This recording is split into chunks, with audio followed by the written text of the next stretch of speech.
Hey everyone, welcome back to the channel. Today, we are rediving into a gritty survival topic that could genuinely save your life: turning urine into clean, drinkable water. It sounds intense, but the science is simple, and you don't need a fancy lab. This is the same basic principle astronauts use, just adapted for a worst-case scenario on the ground. Let's get into it. First, the setup. You need three things: a heat source, a container to boil the urine, and a way to capture the steam. That's it. For your boiling container, think rugged: an old soup can, a dented metal pot, anything that can take the heat of a fire. Pour the urine in. Next, you need a lid. This doesn't have to be a perfect fit. A piece of scrap metal, a hubcap, even a large flat rock will do. The key is to tilt it slightly. This creates a low point where the clean water will collect and drip from. Now, place a second, smaller clean container inside the main pot, directly under the drip point of your tilted lid. Be careful not to let it touch the urine. This cup is where your life-saving water will collect. With everything in place, it's time for heat. Build a fire, use a camp stove, whatever you have. You need to bring the urine to a steady boil. As it boils, steam will rise. This is pure water vapor, leaving all the nasty stuff like salts, urea, and bacteria behind in the pot. The steam hits the cooler surface of your lid, condenses back into liquid water, and thanks to the tilt, it runs down to the lowest point and drips right into your clean collection cup. It's a slow process, so be patient. You're literally separating molecules. Water evaporates at 100 degrees Celsius, while all the waste products have much higher boiling points, so they stay behind. Once you've collected a decent amount, take it off the heat and let it cool completely. The finished product should be clear and have no smell at all. If it smells like urine, something went wrong. You might have splashed some into your clean cup. You'll have to dump it and start over. But if it's odorless, it's time for a taste test. Just a single drop should taste like nothing, maybe a little flat, like distilled water. That's the taste of pure, safe hydration. What you're left with in the original pot is a concentrated sludge. Do not touch it, and definitely do not drink it. That's the waste you successfully removed.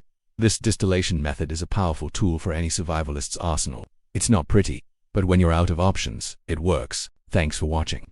Stay prepared, stay safe, and if you found this useful, hit that like button and subscribe for more essential survival skills. See you next time. The world ended, not with a bang, just silence. The kind of silence that makes your ears ring. Cities are empty, stores looted, faucets bone dry, the rivers glow with radiation, and the rain. Don't even think about the rain. You've got maybe 48 hours, tops, before dehydration shuts your kidneys down for good. There's no bottled water, no rescue on the way. It's just you, the wasteland, and one very uncomfortable truth: you're full of water. It's just not drinkable yet. Today, we're doing the unthinkable. We're distilling urine into clean, life-saving drinking water. Welcome to the gritty science of desperate survival. Why urine? Because when every other option is gone, you become the source. But let's get one thing straight right now. Drinking urine raw is a fatal mistake. It's 95% water, sure, but that other 5%, that's urea, salts, toxins, and bacteria. Your kidneys worked overtime to filter that garbage out of your blood. Forcing it back in is like asking them to run a marathon while on fire. They will fail. You will die. Slowly, painfully, probably hallucinating. The official Army Survival Manual lists urine right next to seawater and blood on the strict do not drink list. That is not a suggestion. That's a warning written in the corpses of those who didn't listen. Every sip of raw urine concentrates the toxins. Just like drinking ocean water, your body uses more water trying to flush out the salt than you actually gain. You're not hydrating, you're actively accelerating your own death. But here's the beautiful, simple science of it all. Distillation doesn't care what the liquid is. You boil it, capture the steam, and cool it back down. Boom. You get pure H2O, no salts, no urea, no bacteria, just clean, drinkable water.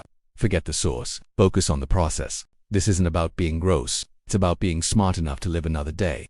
It's the ultimate hack when the world has given you nothing. So, how do we do it? You need a heat source, a container to boil the urine, a way to catch the steam, and a tube or surface to cool it. Think of it like a solar still. You could dig a pit, line it with a plastic top, place a collection cup in the middle, and then cover the pit with another sheet of plastic, weighing the center down so the condensation drips into your cup. The sun provides the heat, the urine evaporates, condenses on the plastic, and drips down clean. It's slow, but it works. In a world without rules, physics is the only law that matters. This knowledge could be the one thing that keeps you alive when everything else is gone. Stay safe, stay smart. Thanks for watching. Never wonder if you could actually drink your own. In a survival situation.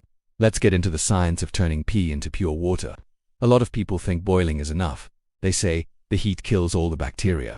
And yeah, that's true. But here's the thing. Bacteria don't evaporate. When you boil urine, it's a process called distillation. Only the water molecules get hot enough to turn into steam and escape. All the other stuff, the salts, the toxins, the urea, all that nasty waste gets left behind in the pot. So, you've got this steam floating up. When that steam hits a cooler surface, like the lid of your pot, it instantly loses energy and condenses back into liquid. But it's not urine anymore. It's pure, clean water. Just H2O, no salts, no waste, no bacteria. It's the same water that was in your body, just without all the stuff that could make you seriously sick. This isn't some weird survival hack. It's proven science. It's the exact same principle used in giant desalination plants that turn ocean water into drinking water, and even how they make moonshine. In fact, this is exactly what they do in space. NASA recycles about 93% of all water on the International Space Station, and that includes astronaut urine. They've been doing it for years to save on launching heavy water supplies. The ISS commander even joked, "Yesterday's coffee is today's coffee." It's the same science, just with a slightly bigger budget than your campfire and soup can. Distillation is so powerful, you could theoretically use it to purify almost any liquid, even swamp water. I wouldn't recommend trying that. But in a true wasteland scenario, not recommended is just another Tuesday. Now, let's talk about the risks, because if you mess this up, it could be fatal. First, and this is the most important rule, do not, under any circumstances, drink the sludge left in the bottom of the pot. After all the water has boiled off, you'll be left with a super concentrated, toxic goo. That's all the bad stuff from your urine, now 10 times stronger. Dump it far away, bury it, just get rid of it safely. Second, avoid cross-contamination. If even a tiny splash of the raw urine gets into your clean water container, you've just poisoned your entire supply. Keep your collection cup elevated and the lid angled so the clean water drips away from the boiling pot, and keep your hands steady. Finally, you have to actually boil the water. If it's just hot but not bubbling, you're not distilling. You're just making warm, dangerous pee. You need a rolling boil to create the steam that separates pure water from the waste. Follow these rules, and you can turn a desperate situation into a life-saving one. Thanks for watching, and don't forget to subscribe for more survival science. The goal is steam. No steam, no clean water. And don't even think about reusing that pot without cleaning it. That sludge at the bottom, it'll contaminate the next batch. You need to scrub it, burn it, or find a new container. Slow down. Build the tension with each step. One mistake, one drop of sludge, one splash, one half-boiled batch, and you're not drinking water. You're drinking concentrated poison. Your kidneys won't filter it twice. You might as well just quit right there. Because in this wasteland, there's no second chance. There's no emergency room, no dialysis machine. It's just you, your failing organs, and the terrible irony of dying from the very water you were trying to make. Don't be that corpse. But then the payoff. You did it. You just made water from your own body. You're holding a cup of clean, pure water. There are no bottles, no stores, no rescue party coming for you. Just you, a fire, and the fundamental laws of thermodynamics. You turned waste into survival. You separated molecules. You accomplished something most people would think is impossible. The world ended. The taps are dry. The rivers are poisoned. But you're still here, still alive, because you have the knowledge, because you know how to turn trash into tools, because you understand that survival isn't about luck. It's about knowledge, scraps, and the willingness to do what is absolutely necessary. You just did what 99% of people would call impossible. You turned bodily waste into life itself. That's not desperation, that's alchemy, that's power. And this won't be the last time you need this skill. Dehydration doesn't care if you're tired of the process. Master it now or you'll die later, wishing you had. So, no bottled water, no problem. All you need is science, fire, and a bit of desperation. If the water tastes clean, congratulations, you've survived another day. If it DOESN single quotes T ... well, at least you tried. Now go find some more. You're going to need it. Thanks for watching, and stay prepared.